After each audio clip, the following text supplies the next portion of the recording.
I think this nomination is doomed. All right. I would be very surprised if we're still talking about Pete Hegseth next month. There are a lot of fun numbers when it comes to this. How about billionaires, all right? How many Trump administration picks are billionaires? At least five are billionaires. I wish I was a billionaire. Here it is in photo form. You can see it on your screen. You know, you get folks like Elon Musk, well-known, Vivek Ramaswamy, well-known. How about those on Fox News? It's not just Pete Hegseth, right? How about this? Señores, cosas muy importantes están ocurriendo en la política de Estados Unidos.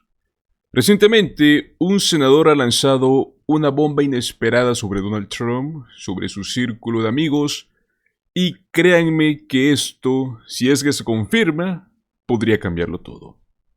¿De qué estamos hablando? Pues nominaciones polémicas, acusaciones de favores, lealtades compradas. Y todo esto con nombres que son muy sonados. Estamos hablando de billonarios, presentadores de televisión, organizadores de fiestas en Mar-a-Lago. Todo esto suena muy loco, pero les prometo que al final de este video pues van a entender todo lo que está pasando y por qué es que es tan importante. Primero, ¿quiénes están detrás de estas nominaciones polémicas? Pues bueno, resulta que según CNN, Donald Trump ha estado llenando su equipo con tres tipos principales de personas, que son billonarios, gente súper rica, al menos 5 de ellos que tienen enormes fortunas y conexiones muy directas con Donald Trump. Luego tenemos pues los presentadores de Fox News, que son exactamente 11 nombres ligados a este medio de comunicación, y ojo que no estamos hablando solo de colaboradores, ¿no? O sea, estos son presentadores y rostros muy conocidos en Estados Unidos. Luego tenemos a estos organizadores en Mar-a-Lago. Pues aquí viene algo interesante porque son 12 personas que han organizado o han co-organizado eventos en Mar-a-Lago. There are a lot of fun numbers when it comes to this. How about billionaires, all right? How many Trump administration picks are billionaires? At least five are billionaires. I wish I was a billionaire. Here it is in photo form. You can see it on your screen. You know, you get folks like Elon Musk, well-known, Vivek Ramaswamy, well-known. How about those on Fox News? It's not just Pete Hegseth, right? How about this? At least 11 Fox News hosts or contributors. Again, you just see, it's just so many names on here. My goodness gracious. We've got 11 on here. And finally, how about Mar-a-Lago? You know, Trump administration picks who hosted or co-hosted events at Mar-a-Lago. Look at this number. It is 12, including those who co-hosted events at Mar-a-Lago. The bottom line is this, is that Trump is someone who feeds on people being loyal to him, and there's no greater sign of loyalty than hosting or co-hosting an event at Mar-a-Lago. Y claro pues, el senador Richard Blumenthal lo dice muy claro. Donald Trump no drenó el pantano como prometió. Construyó una mansión justo al lado y la llenó de su gente más leal. I think this nomination is doomed. All right. I would be very surprised if we're still talking about Pete Hegseth next month, even by the end of the week. You just don't think he has enough support? I've talked to 5 to 10 Republicans who have said to me they're just waiting for the right moment to say no to Pete Hegseth, and for very good reasons. If this nomination moves forward, I'm going to be demanding records about his past financial dealings, not to mention the sexual improprieties alleged and also the apparent abuse of alcohol. I think that the financial dealings at some of the organizations where he has been involved are potentially disqualifying, along with those other factors. Senator, your colleagues saying that to you privately is a much lower bar than being willing to vote against him publicly or even say publicly that they won't support him.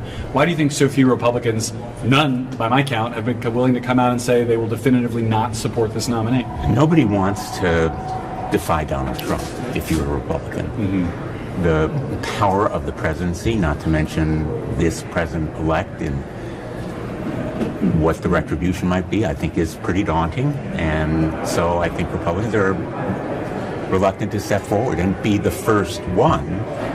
But I think privately, they're much readier to advise the president that the better part of wisdom would be to urge withdrawal of this nomination. Do My you- feeling is that there may be a lot of factors going through people's minds right now as to what the timing is. And as I've said, I'd be surprised if we're still talking about Hegseth at the end of the week or by Monday. A ver, piensen en esto. ¿De verdad estas personas están aquí porque son las más calificadas o simplemente porque son las más leales?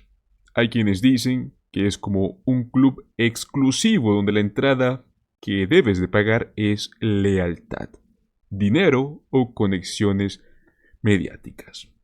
Pues ahora enfoquémonos en el nombre que hace más ruido en todo esto, que es Pete Hegseth. Imagino que lo conoces, pero si no lo conoces, es uno de los nominados de Donald Trump. Y vaya que recientemente ha estado en el ojo del huracán. Pues bueno, él ha salido a defenderse con todo, diciendo que él responde a Trump y a sus 76 millones de votos, que también responde a los senadores que tienen que aprobar su nominación. Y bueno, al final dice a su esposa, a Dios y a la familia.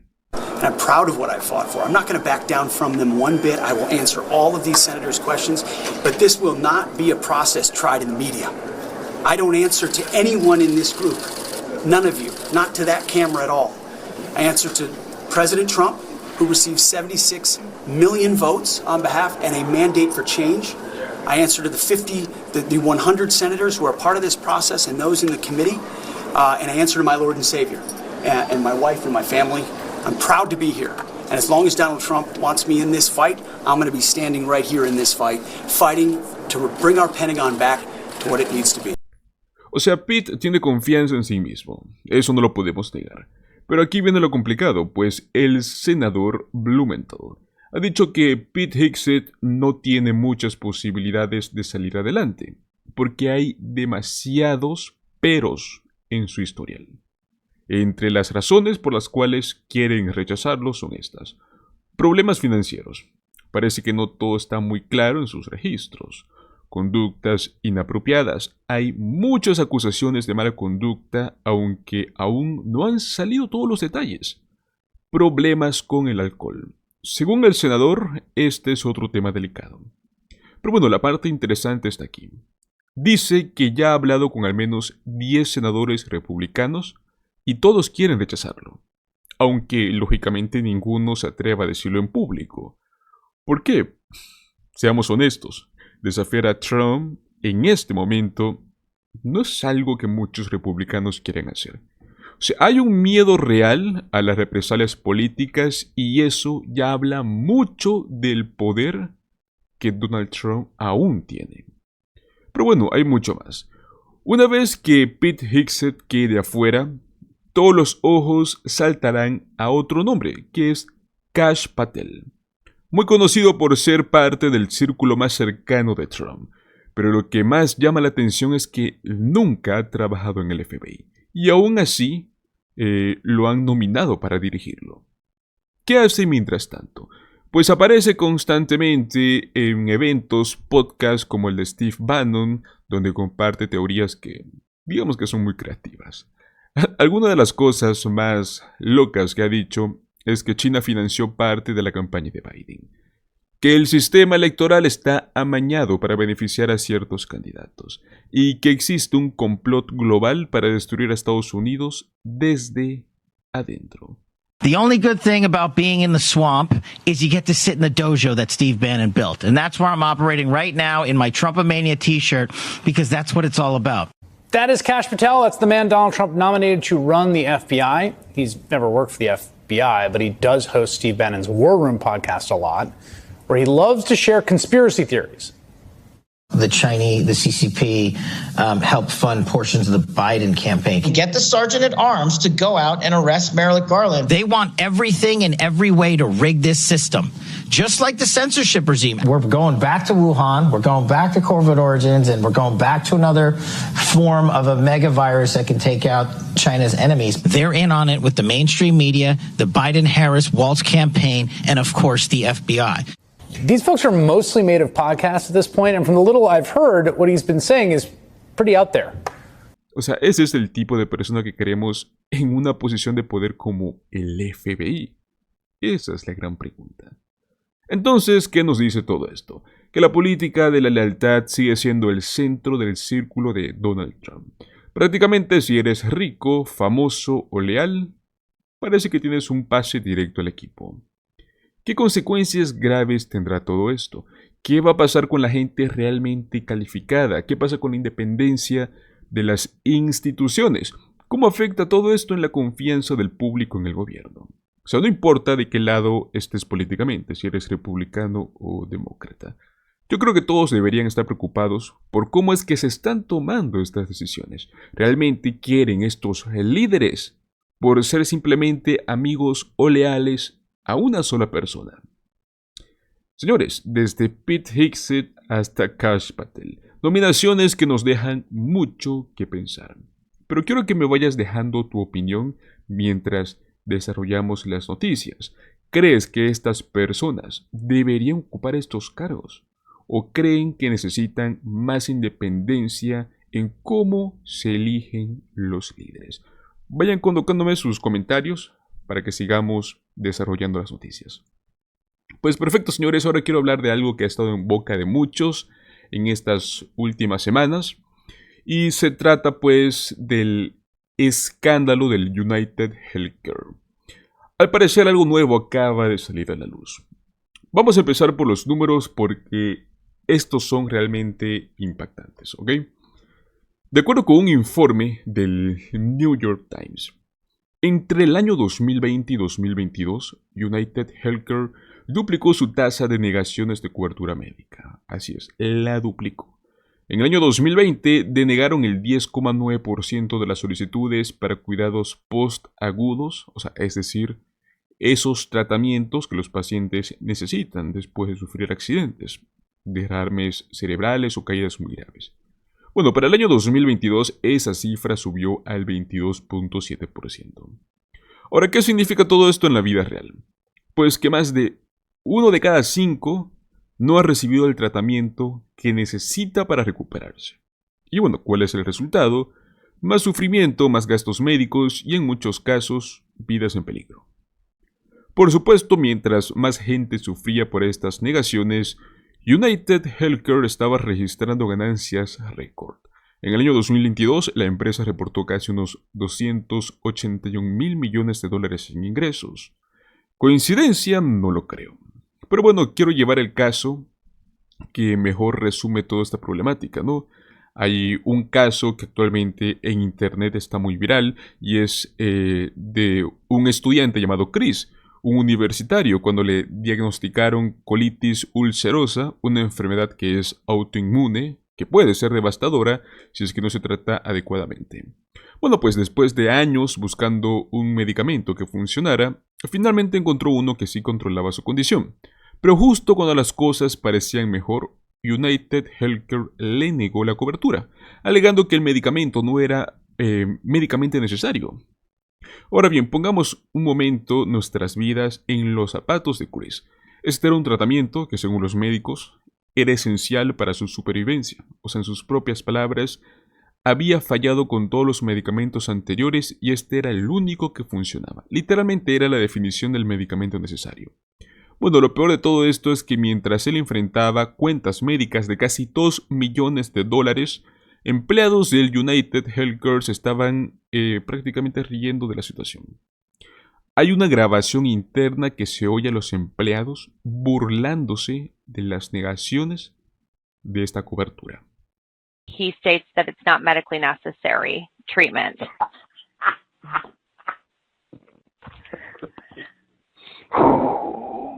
That was an internal phone call between two United Healthcare workers. They're laughing about denying someone's insurance claim. We're ProPublica, a nonprofit newsroom, and we investigated. The person they're laughing about is Chris McNaughton. He was in college when he was diagnosed with ulcerative colitis, a chronic autoimmune disease. It took him a really long time to find meds that put his disease into remission. But when he finally did, United flagged Chris's case as a high-dollar account. Ultimately, United said it wouldn't pay for his medicine because it was not medically necessary. When I started that treatment, I think I had literally failed every other ulcerative colitis medication. So it would almost seem that it was the very definition of medically necessary, and then nothing else had worked. When United turned down Chris's claim, his medical bills were running nearly $2 million a year, so Chris did something few people ever do. He sued. He was able to get his claim filed and question United representatives under oath. He was shocked by what he learned, like that a United doctor had literally cut and pasted denial language from a nurse's notes. That's under RN recommendation. I usually copy that and paste it if I agree. That doctor said he's done over 10,000 denials for United, and he didn't usually look at the medical records, he just signed his name. Chris's records revealed another United doctor who actually agreed with Chris's physician was ignored. United had paid for that doctor's opinion, but when the company didn't like what it saw, it buried that report. Chris also got emails and audio recordings, like the one at the beginning of this video. It's hard to feel that they're really worried about your safety when there are emails that are celebrating the fact that your treatment was denied. In the end, Chris's medications were paid for by insurance. United said in a statement that the company's guiding concern. Pues bueno, ¿qué hizo Chris? Algo que pocas personas logran hacer. Demandó a la compañía. Y en el juicio se descubrieron cosas aún más horribles. Los doctores contratados por el United Healthcare usaban plantillas genéricas para justificar las negaciones, sin siquiera leer los historiales médicos. En un caso, un médico contratado por United Healthcare estuvo de acuerdo con el médico de Chris en que el tratamiento era necesario, pero la empresa ignoró el informe y lo ocultó. Bueno, gracias a esta lucha es que Chris logró que el seguro cubriera sus medicamentos, pero tuvo que pasar, pues, por un gran calvario, ¿no? Algo que muy pocos pueden enfrentar. Pues bueno, mientras tanto en las oficinas del United Healthcare las cosas iban muy bien al parecer. El CEO, Brian Thompson, quien asumió el cargo en el año 2021, lideró un periodo de enormes ganancias para la empresa. En medio de las investigaciones del Departamento de Justicia por violaciones a las leyes antimonopolio, Brian Thompson y otros ejecutivos vendieron sus acciones mientras ocultaban la existencia de las investigaciones a los inversionistas. El resultado, pues, los inversionistas perdieron millones cuando las noticias se hicieron públicas. Pero bueno, en aquel momento ya Brian Thompson y su equipo ya habían asegurado sus fortunas, ganando millones con la venta de las acciones. Lógicamente, pues esto no solo es inmoral, es un fraude prácticamente. Pero como siempre, parece que los ricos y poderosos se salen con la suya. Este escándalo del United Healthcare no es un caso aislado. Empresas como Steward Healthcare han hecho cosas muy similares, dejando hospitales vacíos, comunidades enteras sin acceso a cuidados esenciales. El problema no son estas compañías en sí, es el sistema de salud privado. Mientras el Medicare, programa público de salud, gasta solo 2 centavos por dólar en costos administrativos, las aseguradoras privadas gastan 20 centavos. Porque su prioridad no es cuidar a los pacientes, es generar ganancias para los inversionistas. Esto nos puede llevar a una variedad de preguntas, ¿no? Como sociedad. O sea, deberíamos seguir permitiendo que la salud sea un negocio en lugar de un derecho. Este caso nos muestra lo que está en juego, más que todo cuando ponemos las ganancias por encima de las personas. ¿Será que deberíamos reformar completamente el sistema de salud o existe alguna forma de hacer que estas compañías realmente rindan cuentas? Vayan dejándome sus comentarios, quiero saber qué es lo que opinan. Y bueno, señores, traemos la última noticia del día, pues Rudy Giuliani nuevamente en el ojo del huracán. Se ve perjudicado tras no cumplir con el plazo ordenado por el tribunal. Bueno, para los que no sepan, para entender cómo es que Rudy Giuliani ha llegado a este punto, veamos un poco el contexto, ¿no? Rudy está en medio de un lío de 148 millones de dólares. Una cantidad absurda para cualquiera, pero especialmente para él, que ha estado gritando públicamente que ya no puede pagar ni sus cuentas básicas, ¿no? Todo esto comenzó con una demanda de difamación presentada por Ruby Freeman y Shane Moss, 2 trabajadores electorales de Georgia. Rudy Giuliani difundió mentiras sobre ellas, acusándolas de fraude electoral sin ninguna prueba para las elecciones 2020. Pues bueno, estas acusaciones no solo dañaron sus reputaciones, sino que también hasta la pusieron en peligro. El caso terminó en juicio y el tribunal falló a favor de Freeman y de Moss. Como resultado, Rudy Giuliani fue condenado a pagar 148 millones de dólares en daños. Aquí viene algo muy interesante. Como parte de este acuerdo, la Corte le exigió entregar todos los activos que tiene y documentos relacionados con el caso.